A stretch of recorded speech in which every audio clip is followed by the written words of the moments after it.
walaupun bapak sita kondomnya, itu zina tuh tetap ada. Apa iya misal nih, amit-amitnya si A pengen berzina, wah di minimarket nggak ada kondom, ya udah deh gak jadi zina. Nggak yono saya tahu.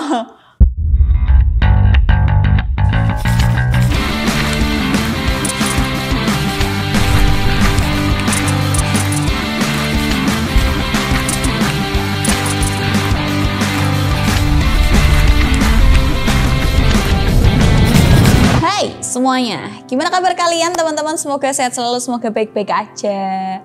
Semoga kalau kalian lagi nonton video ini kalian nggak sedang mengidap penyakit tertentu yang sulit untuk disembuhkan atau bahkan nggak ada obatnya gitu ya. Hari ini kita akan bahas Timmy Rintih. Karena aku udah lama nggak menanggapi fenomena yang lagi in gitu ya, yang mengganggu timelineku gitu ya. Tapi beberapa kali tuh aku sempat upload di story gitu kan, nanggepin. Tapi kayaknya kurang afdol kalau nggak tak bikinin konten gitu ya, biar enak gitu. Soalnya aku ngerasa kalau aku ngomong panjang lebar di story tuh storyku titik-titik ke Awkarin zaman biyen gitu kan, males aku. Nah, kita ada suatu berita yang mungkin teman-teman juga udah tahu, udah pernah lihat, bahkan teman-teman juga ikut nge-share gitu ya. Mungkin dari share-sharannya temennya, di-share ulang sama kamu, atau dari share-sharanku terus baru tahu, atau mungkin baru tahu sekarang. Tak baca ke ini beritanya lagi hot-hotnya, tidak dibuat-buat, aku hanya membacakan dari Detik News. Yang pertama, nih ya kalian lihat, jelang hari Valentine, Satpol PP Makassar razia kondom di minimarket. Kenapa batuk-batuk? Lanjut, itu berita pertama ya. Jadi razia di minimarket. Kita bisa tahu di negeri kita tercinta itu kalau kita ke minimarket itu pasti dijual macam-macam kondom ya. Ada yang merek A, B, C, macam-macam. Nggak cuma kondom tapi piranti yang sahabatan sama si kondom juga gitu. Terus berikutnya ada lagi nih berita. Anwar Abbas anggap razia kondom saat Valentine di Makassar upaya cegah zina. Jadi menurut Bapak ini, upaya untuk pencegahan zina adalah razia kondom. Coba teman-teman ya sharing aja di kolom komentar gitu, apakah benar cara Bapak ini atau pemikiran atau spekulasi Bapak ini ya tentang upaya cegah zina adalah ngerazia kondom gitu ya. Oke, lanjut. Nah, ini ada foto-fotonya. Lagi ngerazia si, wah ada Milo guys, ada Milo, ada KitKat. Bagus Mbak. Oh iya, ada. Aduh aku pengen Milo ya maksudnya. Ini ada foto-fotonya gitu ya. Oke teman-teman, mungkin di Indonesia Valentine Days itu adalah momok, adalah hari yang paling menakutkan untuk orang-orang tertentu, untuk aliran agama tertentu, entah itu mungkin, tapi ini terjadi di Indonesia masalahnya gitu loh. Bahkan ada beberapa agama yang melarang kita untuk merayakan hari Valentine karena mungkin sejarahnya apa gitu, kalian searching sendirilah. Dilarang untuk merayakan Valentine dengan alasan tertentu gitu ya. Padahal kalau kamu dikasih coklat di hari Valentine kan tetap bawa tompo toh. Dikasih coklat sama temanmu mungkin, sama orang yang bawa taksir gitu ya. Atau orangnya good looking mesti mbok tompo, kecuali rak mbok tompo ketika saya ngei elek kowe rak seneng mesti apa jijik betul. Asun aku tuh ndak ngei. Tapi kalau orangnya ganteng ngono ya, aku nggak boleh merayakan Valentine Days misal, tapi tiba-tiba aku dikasih coklat sama Jimin, tak tompo guys, rak tak pangan tak awetke. Ya, bener nggak? Setuju nggak teman-teman? Apalagi mamahku sempat melarang waktu itu. Tapi mungkin teman-teman merasakan gitu ya, ada beberapa teman-teman di luar sana yang mau merayakan Valentine nggak boleh dengan alasan tertentu gitu. Kenapa kok nggak dibolehin merayakan Valentine? Mungkin ada beberapa orang yang kolot pemikirannya, menganggap perayaan Valentine itu kayak perayaan seks bebas. Orang-orang kolot kayak gini tuh menganggap kalau kita merayakan Valentine, kita mendukung free sex. Padahal enggak, itu hanya pemikiran orang-orang bodoh, kolot, goblok, tolol yang menganggap kalau cinta adalah seks, ngerti nggak? Kayak pacarmu. Kalau kamu sayang sama aku, kita harus kentu guys. Salah, kok guys sih? Berarti rame-rame kentunya goblok. Kalau kamu sayang sama aku, kita harus, kamu harus nyerahin perawanmu, kamu harus ngirim foto pap. Nah itu untuk orang-orang goblok, tolol, bin pekok yang menganggap kalau Valentine itu adalah free sex, kalau cinta adalah kentu. Oke, tapi aku mau nanya nih sama teman-teman. Kalau ditanya, kondom itu fungsinya untuk apa, Mas Sawi? Buat casing HP. Casing HP, betul. Bukan kondom yang itu dong, Mas Bagus.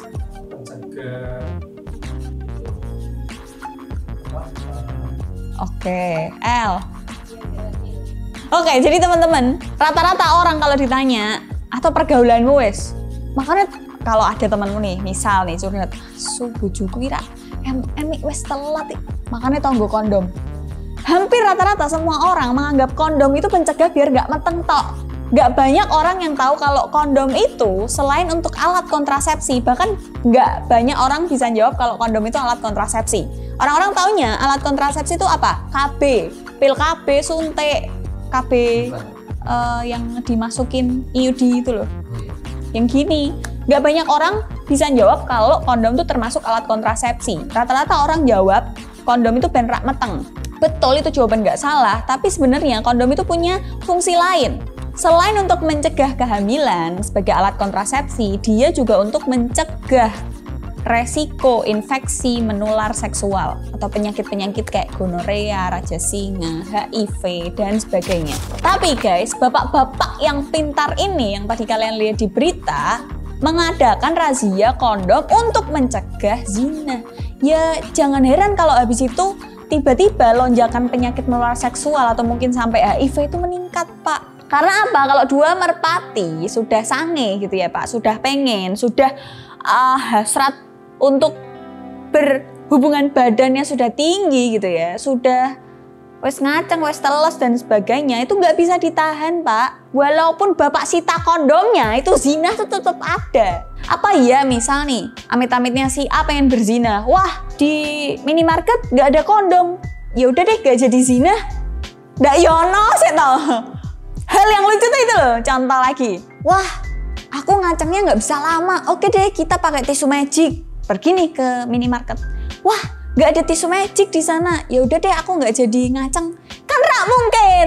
Nggak mungkin, Bapak yang pintar dan bermartabat luar biasa. Kalau kita ngomongin tema hari ini tentang HIV, banyak kasus HIV kan naik tuh kemarin. Kenapa kok manusia-manusia ini tetap aja free sex, tetap aja bungkus, nggak mau pakai kondom dan sebagainya. Karena menganggap ya mereka, kebanyakan dari mereka taunya kondom itu ben rak meteng ngono tok. Nggak tahu kalau itu bisa jadi salah satu cara untuk mencegah infeksi menular seksual gitu loh. Dan mereka juga mungkin ngerasa kalau imunnya, loh aku COVID tuh ya mental loh meneh HIV. Dia ngerasa imunnya tuh udah kayak dewa, malaikat den. Malaikat Zeus. Zeus we ditusuk sama Thor aja bisa mati ya kan. Si anjing, kok spoiler film sih?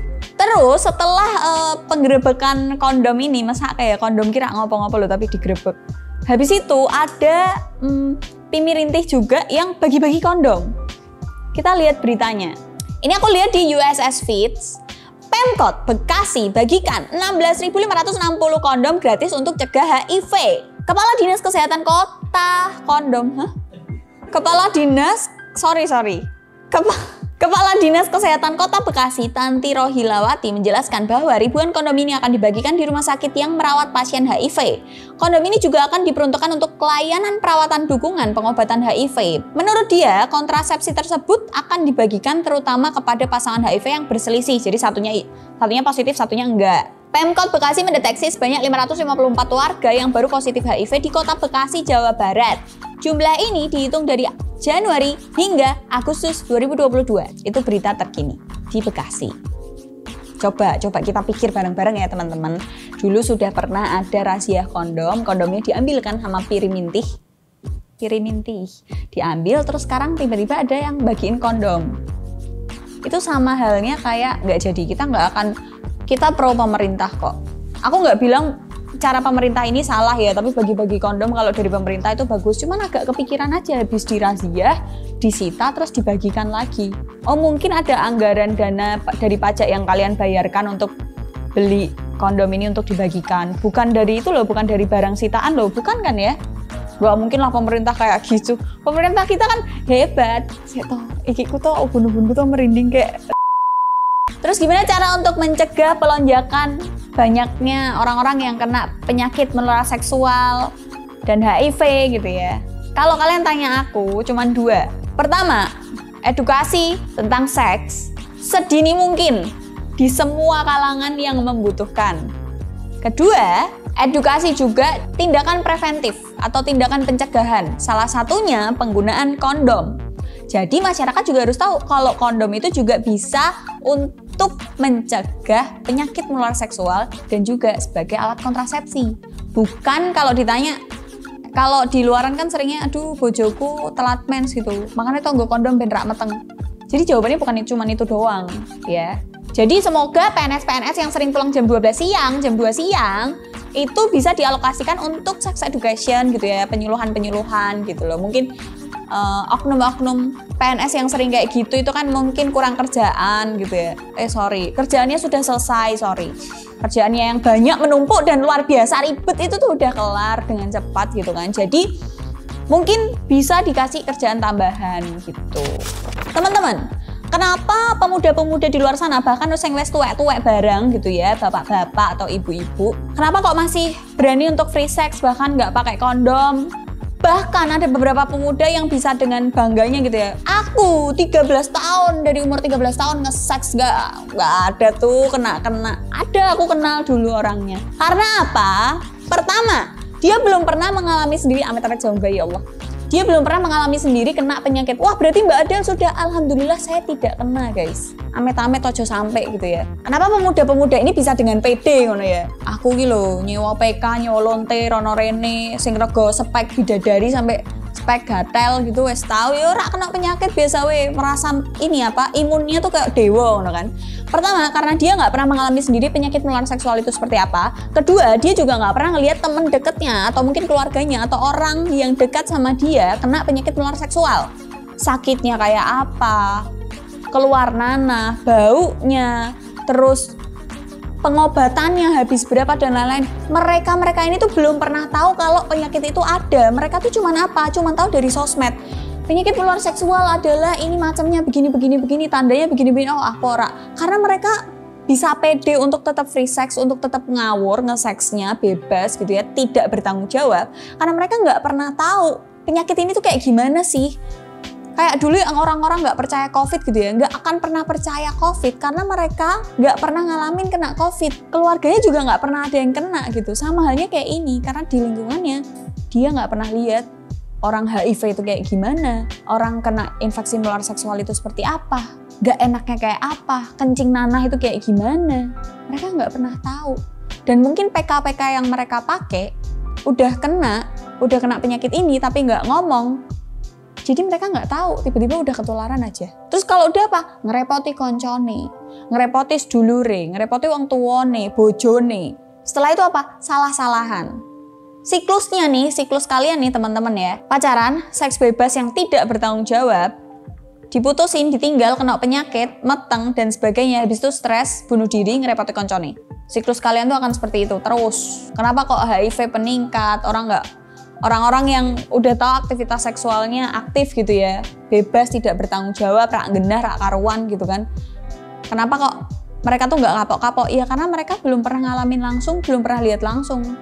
Berikut juga kalian gitu loh yang masih suka celup-celup sana sini, mungkin kalian juga harus tahu. Cobalah ke tempat-tempat yang ada orang dengan penyakit seperti itu gitu loh. Kalian lihat betapa tersiksanya orang itu. Di panti-panti atau tempat kalian biasa beli iwa-iwaan gitu ya, tuku lonte dan sebagainya. Banyak mbak-mbak di sana yang sudah kena penyakit seperti itu, tapi dia nggak akan bilang sama customernya, dia nggak akan pernah mau juga untuk ngomong jujur ke customernya, disuruh pakai kondom juga banyak yang nggak mau. Jadi hati-hati buat teman-teman, aku sih cuma ngingetin aja, ini adalah fenomena yang ya ini akan terjadi gitu loh, dengan adanya free sex yang begitu bebasnya, dengan banyak orang-orang atau oknum-oknum yang diangkat oleh public figure untuk bercerita tentang FWB-an, one night stand dengan bangga dan gak terselip sedikit pun untuk teman-teman jangan kayak aku ya. Teman-teman ini bahaya loh, teman-teman ini gak enak, teman-teman ini ada efeknya. Gak ada kayak gitunya. Mereka semua oknum-oknum ini menceritakan dengan gamblang, enak kok aku ganti ini, hari ini ke A, hari ini ke B, tanpa menceritakan resikonya dan lain-lain, dan kalian lihat juga kehidupannya enak. Ya, jadi teman-teman yang ngelihat oknum-oknum itu di akun atau channel-channelnya public figure jadi kayak, oh jadi one night stand, celup-celup sana sini, perbungkusan, enak kok, buktinya si A, buktinya itu yang dipanggil YouTuber ini, gitu teman-teman. Jadi menurutku kenapa kok bisa melonjak dan HIV-nya makin tinggi angkanya ya karena orang-orang di sekitar kita yang masih gak sadar tentang kesehatan ini nggak pernah tahu gimana nggak enaknya, gimana sakitnya, gimana sih penyakit ini menyerang gitu loh. Pengobatannya kayak apa mereka nggak tahu. Yang mereka tahu enaknya doang. Mungkin kalau dari aku merasa orang-orang ini goblok gitu ya, nggak mau membaca, nggak mau nyari tahu tentang penyakit gitu ya. Menurutku itu sih. Percuma Pak mau di razia kondom kayak mau dikasih kondom juga kalau mindsetnya nggak diubah. Kalau mindset orang-orang ini otaknya masih dikontrol sama kontol atau otaknya masih dikontrol sama Maggie gitu ya, ya nggak akan pernah bisa berubah gitu. Jadi kalau dari aku sih solusinya nih ya kan, Mbak Del jangan baca doang kasih solusi. Sosialisasi Pak, ya itu deh Pak solusinya kalau dari saya, sosialisasi tentang sex education sedini mungkin di pelosok-pelosok gitu ya. Jangan cuman sosialisasi tentang program saya ke depan akan memajukan, jangan cuman itu doang Pak. Yang kayak gini juga penting. Semoga bapak-bapak yang nanti akan mencalon bisa mengalokasikan dananya ke sosialisasi yang lebih penting daripada saya akan memajukan jadi Anda harus pilih saya gitu. Gitu sih Pak. Gitu aja konten kali ini, semoga bermanfaat buat kalian teman-teman, jaga kesehatan. Jangan celup-celup sana sini. Ingat filosofi ini, satu gembok satu kunci. Jadi kalau gemboknya di aku, kuncinya di kamu, ya udah kamu tuh cuman buat aku aja, jangan kayak yang lain. Karena kuncimu masuk ke gembok lain itu nggak cukup. Bisa lecet, kegeden, kecilian, jebol, dan sebagainya. Jadi ingat filosofi satu gembok, satu kunci. See you next video, bye!